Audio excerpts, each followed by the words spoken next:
The myth is that colliding with a bug at motorcycle speed could kill you. We've talked to an expert, and the only chance that he believes of our bug creating some sort of fatal collision is if it hits the thyroid cartilage. They first tested the myth with a common housefly. Okay, Tori, stand by. Here we go. In 3, 2, 1.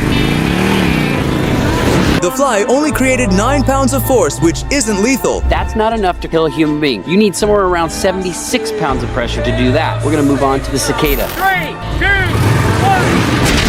What's the result? 37 pounds. That's a lot of force, but it's not enough to kill you. Finally, they tested the biggest bug to see if it could actually kill you. Go!